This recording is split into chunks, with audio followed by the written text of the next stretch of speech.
Yep, we are live. We are live streaming on Facebook, YouTube, and Twitch. You'll see me looking down, folks. I'm just trying to share from his Facebook to my Facebook so we can get people to join us. But Merry Christmas. Merry Christmas. And Happy Holidays. Happy Hanukkah. Happy Hanukkah. Happy holidays. Yeah. And I'm not going to do the Santa Claus ho, ho, ho. I had to do it in an audition this year, and I don't know. Still feeling it? Yeah, it's just kind of, it's going to be hard to top that one. I left everything in the in the audition room on that one. No, I'm not. And I think I did one last year when we recorded. Yeah, I'm not seeing you on Facebook streaming. Okay. It says that we're live. Let me see if it's on. While you're doing that. Mic bump. Mic bump. Yesterday we did it. We were all looking down, so I figured I'd just ramble while you do all the tech stuff, as usual. So, okay. It says I'm live, but I guess I have to toggle it on like before. Yeah. Let me see if it's going to show up live on. And if not, we'll just share it later. Folks, we'll do the lives, and then we'll drop them as regular episodes. That makes it a little bit easier on us because we want to give you content every week, but it can be really challenging. Regular schedule of work, auditions, when we're blessed to get booked on some kind of role, and then go back into, I do part of the editing, TJ does the other half. So that's one of our goals, is to find some help, and we've got a few leads. More? Okay. I'm going to jump ahead while you're doing that. I was going to talk about some Christmas specials maybe people haven't heard about. I don't even know if we've talked about these.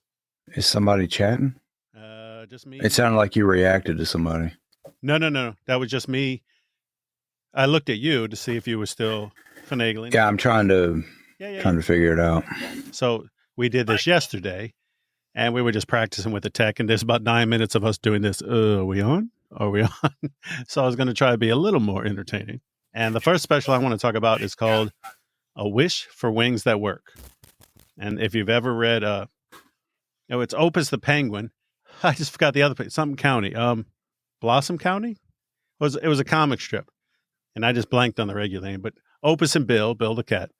And Opus is a penguin who wants to fly. And Opus is voiced by Michael Bell, Duke from G.I. Joe. And he was also one of my teachers. I took some Zoom classes with him. But I loved Opus growing up in the comic strips. It's Bloom County. Okay, just definitely went in my head. You just saw an old man moment there. Just kind of everything slowed down. And then The Nanny had a Christmas special. Did you ever see that one? No. Oh, so it was episode, and it's all drawn like the opening titles, if you remember that. And so she visits the North Pole, comes back, and I think she wakes up I won't say the ending. And the third one I was thinking of is A Maxine Christmas Carol. Hallmark had a card with an old lady named Maxine, and she was grumpy and, acerbic and, sarcastic. And then they made a Christmas special out of it. You can't find it. You got to look on YouTube to get it. But those three are some of my favorites, and they're obscure. Yeah. I got to look something up. Okay. So I get more time to talk. You get more time. Entertain the people. I've got to come up with something to say. Let me take a sip. So what else this Christmas? When we were growing up, there was Cabbage Patch. Later in the 90s, there was Tickle Me Elmo. I don't know what the hot toy this is this year. Probably shouldn't have brought it up if I didn't know. I think it would be a SAG contract for me. Dear Santa, put me in the movies. Oh, please, Santa, I want some more. Wait, that's Oliver. That's not Tiny Tim. God bless us, every studio. All right. So have you seen the Christmas Carol version with Guy Pearce? I have not. He played the bad guy. He played Killian in Iron Man 3. Right. So there was a version that he was in, and I think it was on FX. I have not been able to find it this year. Yeah. But that's a pretty good version. It's kind of long, but It's got the darker FX twist to it. And it was scary too, wasn't it? Really intense. It was intense, yeah. I mean, scary is relative. Maybe a little more so than the other ones. As opposed to Mickey's Christmas Carol, or Scrooged. Yeah. Oh yeah. With Bill Murray. What's the last one? Oh, Bill Murray. Yeah, Scrooged, Bill Murray. I heard you say Scrooge. I spoke. Couldn't hear you when I heard instead of Murray. I heard Mary. I was like, Mary who? I like Patrick Stewart's audiobook of A Christmas Carol. Have you ever heard that? He is such a phenomenal actor. Yeah. And like he does Scrooge's snoring, and even that's beautiful. You know what I mean? Yeah. Because I like listening to audiobooks and podcasts while I'm doing my day job of cleaning. Sure. Graveyard shift. Mm-hmm. I guess it's a nighttime job. Anyway, but it's just one man on stage, and when he does the other voices, even of the ladies, it's not over the top. It's just right. So you're not even thinking that's Patrick Stewart doing a lady's voice. You're able to lose yourself in a story and just hear Scrooge's ex. I can't remember her name. Again, an old man moment. But I was kind of toying with the idea for A Christmas Carol. Like, what if one of his descendants became a new Scrooge, but then had the ability to time travel and disrupt the original story?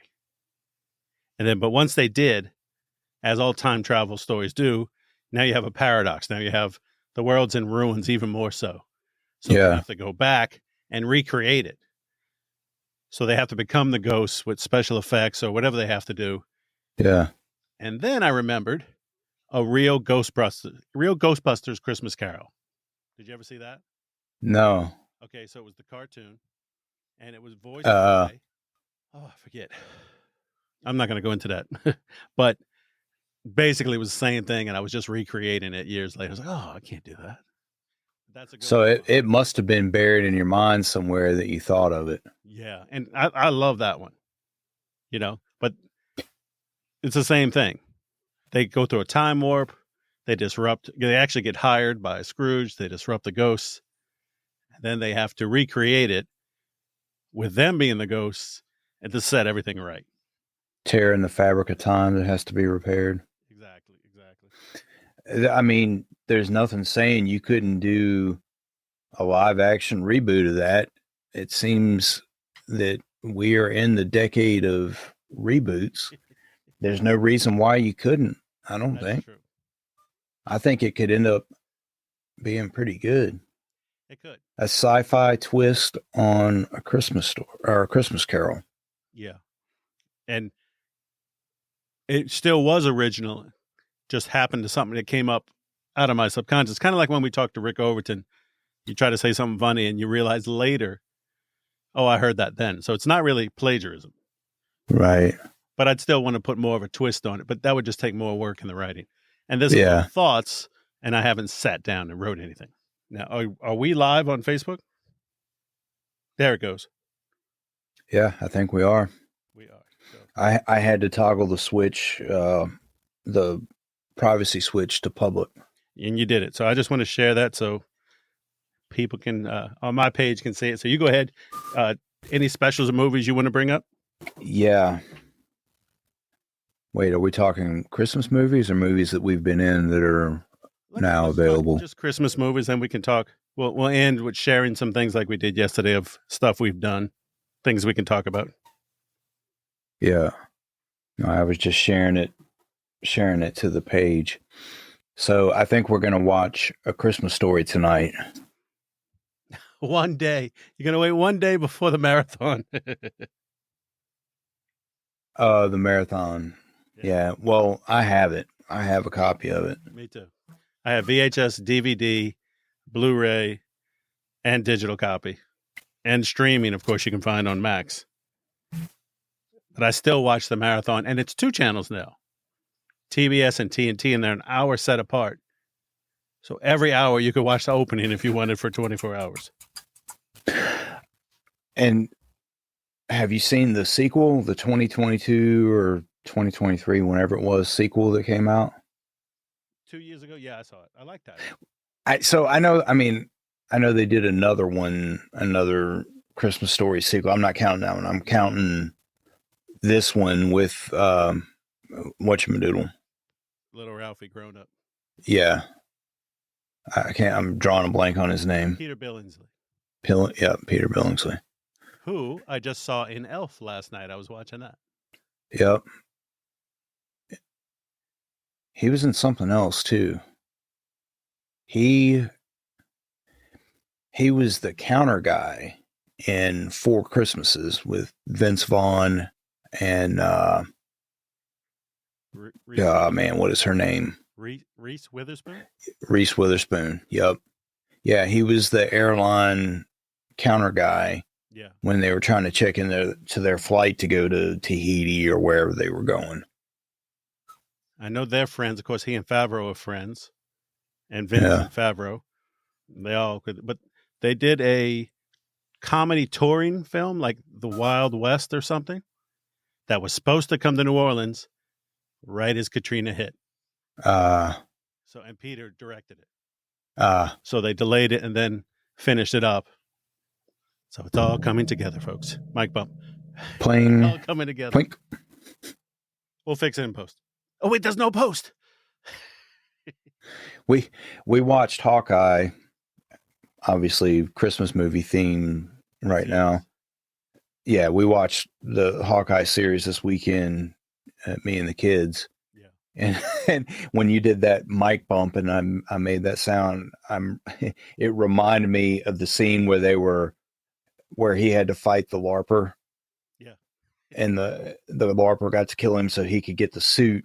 And when they were doing the sword moves, the guy in the background was going fling, fling, fling. He was like doing sound effects. It was hysterical. And I thought of it just now when you bumped your mic. I'm like, fling. You remember the video? Fireball. LARPers, when they're a wizard, would throw the tennis ball like a spell. Okay. I didn't LARP. I was in the SCA before LARPing was a thing. So the Society for Creative Anachronisms. Okay. You dress up in armor and stuff. Yeah. So my friend had got me into that. It was late 70s. And we also played D&D, but they're separate. One's kind of more historical. It's changed a bit, I guess. And so you would go play football after school. We would go sword fight. So you'd have a shield, you have a bonker tube. So that's what you ship golf clubs in. Yeah. Yeah. We call that a bonker tube. I don't know if that's what everybody else does. And if you get hit below the shoulder in the arm, now you can't use that arm for the rest of the fight. A bonker tube, like bonk. That's the sound it makes, bonk. Exactly. Bonk. Like a long plastic paper towel. Yeah, I'm seeing it. Yeah, so you lose your arm. Below your thigh, you lose your leg. You'd have to go to one leg. And chest and head, you're dead. Yeah. So then Ren Fair would come around every year, and the Jefferson I'm having so much trouble talking today. The Jefferson Performing Arts Society would hire the SCA to wear their armor and do their stuff. And so then the kids, they had this field there. And this was at Lafayette Park, which is in Metairie, where I'm at. Right. And now I think Renaissance Festival is on the North Shore in multiple weekends and a totally different animal. But you'd have the guys in armor and they'd fight with rattan swords. So you needed that armor. Same rules about arms and legs and stuff, but they had helmets and, heavy, heavy armor. So when they finished doing their part, they go take a break. We would get on the field, 6 of us who do this every day, and fight the kids who showed up with their parents. It was 6 of us against 20 to 25 of them. Yeah. We beat the shit out of them. Yeah. So I never did any of that. I have been to a few Ren fairs. I had a friend, he's a few years older than me, that used to compete in the strongman stuff. Like the caber toss where they're throwing basically a telephone pole and throwing big bales of hay up over a thing. There's, I don't know, four or five different things of feats of strength, but they would have that going on at the same time that the Renaissance Fair was going on. Always had a good time going. I just never, I don't know. I just didn't know people that were into it enough to be able to get into it. I don't know. Right. Hey, nothing wrong with that. Yeah. Or is there something really wrong with that? No, I'm just kidding. You know, they make it out to be nerdy, but they're performing. You know, they're not doing anything different than we did as kids, playing, you know, all kinds of different stuff. Which is just like what we're trying to do for a living now. That's right. Well, all right. What other movies you have left that I need to watch? Yeah. Well, we tried to start Die Hard, and my wife and I both fell asleep. Yeah. Not that there was anything wrong with the movie. It's like I'll put on, you know, Mystery Science Theater 3000. Yeah. Well, it's on Tubi. So when I start getting tired, I'll put one on. And lately, of course, it's been Santa Claus Conquers the Martians, Santa Claus, which was a Mexican movie brought over to America, and it's crazy, and a few others. But I can close my eyes and listen. And I don't need to see it anymore, and the guy's jokes are the same. Yeah. So that's comfort food, you know, for sleeping. So I guess it's not food, but you know what I mean? You know what I'm trying to say? Yeah. But the same thing with Die Hard. It's that I do have a Die Hard story. I don't think I've ever told you this before. I'm intrigued. Let's hear it. The movie came out in 1989. Yeah. And I had seen it at the theater, and then a couple of my friends wanted to go see it. I was like, all right, fine.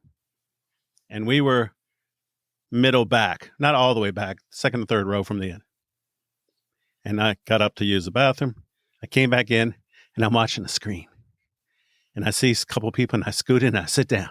I don't want to mess it up for my friends, so I don't even turn and I don't say anything.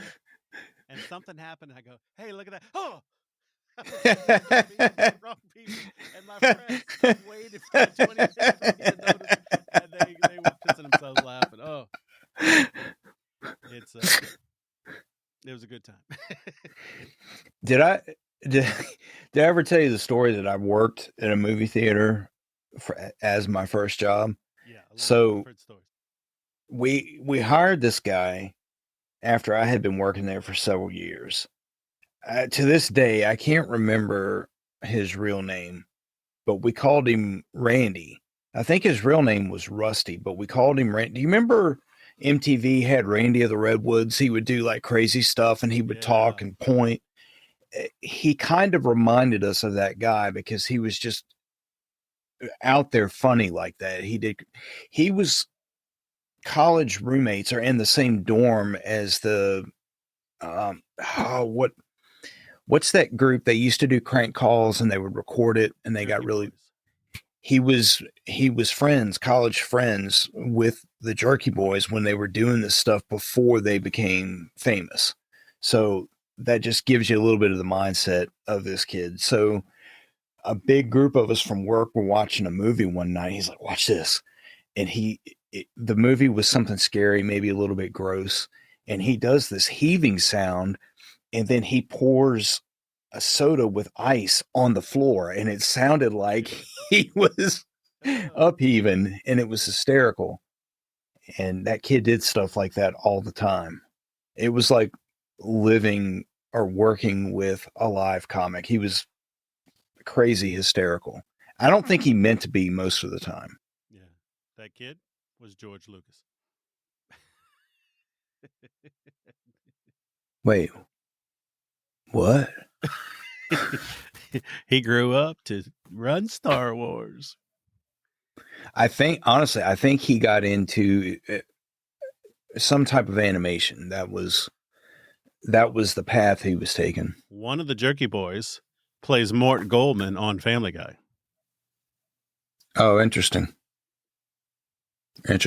Sorry, I can't remember your name, sir. Please forgive me. All right. Well, Yeah, we just wanted to jump on, say hi again, like yesterday, test the equipment so we can learn how to do this better and share, annoy you people more. I mean, entertain you people more. I almost wish I should have had you narrate. We should take turns narrating the night before Christmas. Well, our good friend Hick Jeremy just did the Cajun night before Christmas. I had an audition. We did this yesterday. And when we finished, it was time for Hick to be on Uncle Jackie's gumbo show. I might have used the word. Gumbo I think that's right. And so I clicked it on while I was prepping an audition, and they were interviewing someone else. And it was a simple audition. I didn't even need a reader. So I said, okay, let me get rid of this. I'll do my stuff. I didn't rush to get it done. I did what I did, and I was happy with it. Yeah. You know what I mean? I did my best, but I didn't obsess. And like each thing, they gave you 5 or 6 lines to do, and you would say it, and then you could say it again, pause, and then go on to the next line. You know what I mean? It was, as instructions go, it was simple. Yeah. I just had fun with it. I played voices. Finished it up, went to my other computer, started editing, turned on the show, and they said, and that was Hick Jeremy narrating the Nightmare Before Christmas, a Cajun Night Before Christmas. So I missed it. So hopefully they'll release it as a podcast. I think they should just do it just as him reading that. That could be a yearly tradition, but hey, that's me. But last year we did the Christmas cards. Some people have seen them. Those were a lot of fun. And Hick Jeremy, I got to say that was my favorite. Yeah. Just because he did it where like he was being interrupted and I timed the music to stop with him. It was a lot of fun. Yeah, his was good and funny. We could start now getting people saying things or even planning a story time. So where this would be a group effort, brand new Christmas story. We've got a year to plan it. And that might not be enough time. It might not. If we get on it, maybe. Or we could do it in installments like Tolkien did for his Christmas. He did his Christmas letters to his kids. Break it up. Interesting. T-shirts out of it. T-shirts will be coming out in 2025, folks. I promise you. Because I want you to get those T-shirts. Yep, they'll be out. Put it back in the show and hire some engineers so we can do more shows. That's right. Editors. We need editors. Yep. And we've got, I think, about 8 shows in the can already, if we want to say that. So we're going to start this year off with a bang. Yeah. Should we say who our first guest is for January 1st for next year? You want to wait? Yeah. Yeah. I mean, we might as well promo it. Oh, yeah, totally. For sure. Just checking a message real quick. So, we have Fiona McQuinn. And not only she is a great local actress, she's a friend of ours, but she is one of the heads of the Abita Springs International Film Festival. Yep. And on the weekend of January 10th, that's when the festival comes out. So we're going to tell you how to get tickets, how to go see the films, and have a great time. Yeah. And her episode comes out January 1st. That's our new special. We sat down and talked to her about the film festival. We did a film that was entered in that. It's a Western, a period piece. A lot of our friends were in it. And it's called A Man from Bandera, and it will be shown at the Abita Springs International Film Festival the weekend of January 10th. Yes. I don't know if we're going to be there. It depends on what day they play it. We also are attending Fan Expo, New Orleans, the same weekend, January 10th. On January 10th at 2 p.m., we will be on a panel discussing films with the host of the 90 for Chill podcast. I'm glad you said 90 for Chill. My brain was going 90 for something. 90 for Chill. Cat Bus Russ. Cat Bus Russ. That's right. A couple little promos we're going to drop. And we just got our press passes, or approved for press passes. So we're hoping to get a few interviews. Last year we did them. I talk with the friends, and being live is different from being in our own little studios. There's a lot of background noise. Yeah. A lot of it we couldn't share. We shared them as videos, but we couldn't turn them into episodes. Right. But I get to annoy more people. What are you doing? What are you doing? We might use some different mics this year so we can get a little bit better quality interviews. I bought some new lav mics with the fur on it. You know what I mean? I don't know if it's super better, blocking out sound. Of course, with Rachel Pizzolatto, mm-hmm. we were right in front of a speaker and a stage. Yeah. Recorded with her. So we were just blown up. Yeah. One day, Rachel, we're going to have you on the show. I think the DJI lav mics should do pretty good. And I'm planning to take the gimbal. So I think we'll get some decent footage. Cool. I hope. We'll see. And I've got 2 of my photo ops planned out. Another Lord of the Rings one, Andy Serkis. And Dr. Hudat is coming back. So for those who know, and I'm bringing Tuesday the Adipose. And Adipose was a creature in Doctor Who. He's made of fat. So Tuesday the Fat Tuesday, Doctor Hudat's companion. But a new version. Interesting. All right, folks. Well, we hope you have a Merry Christmas, Happy Holidays, Happy Hanukkah. And Happy Kwanzaa. I don't know if you say Merry Ramadan or Happy Ramadan. Whatever you celebrate, to the atheists, have a good Wednesday. Whatever you want to do, take your break. Enjoy your friends and family. Enjoy your time off. We will see you here next week.